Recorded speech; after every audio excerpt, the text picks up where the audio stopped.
Hey folks, Steve Urban here with another interview tip, but this time it's really not a tip. I just want to highlight and compliment somebody that I had a phone screen with late last week. We'll call her Mary. Her real name wasn't Mary, but for this exercise and for a lot of these exercises, I use Mary as the name.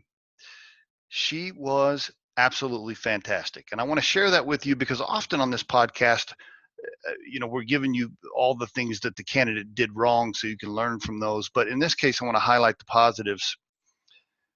First, Mary had studied the job posting thoroughly. She had studied the company we were representing thoroughly, and she had studied Riderflex and myself thoroughly. That was evident throughout the process.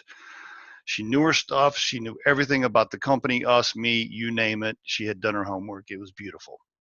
And she did a great job of highlighting and complimenting just a few things about the company, us, Riderflex, throughout the interview to establish a positive emotional connection. It was beautiful. Then from there, she had a great opening.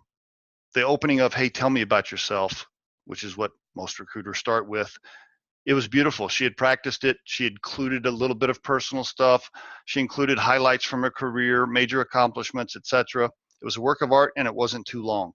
Then from there, in the middle part of the interview, she knew what parts of the job requirement might be missing from her background. And it was only 2 or 3 little things that weren't quite perfect fits, but she was ready for it. She knew it. She was ready for me to challenge her on it, and she had the perfect counter argument for each one and addressed it beautifully. From there, she had great closing statements. She was ready for a nice close. It was beautiful. She reemphasized all the reasons she was the right person for the job.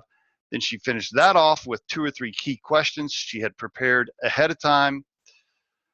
Folks, then she ended it up with some nice personal, just a couple of comments about how things were going, whether it was the weather or whatever. We talked, just chatted for a minute. She was very personable. It was beautiful. And that's exactly how you do a phone screen. You're ready for all of those things. And I often on this podcast, like I said, I'm always kind of jamming up and using examples of people that screwed up. But this one late last week was beautiful. And I just wish that a lot more candidates would prepare that thoroughly. And guess what? Here's the most important part. You guessed it. She's moving on to the next round and is the lead candidate for the spot so far. And there you go, folks. There's your tip of the day. As always, you can look for Riderflex on Anchor FM, the app Anchor FM, and call in with your questions there, and we'll try to help you when we can. And you can go to riderflex.com and upload your resume for our database. Folks, thanks for listening and have a great day.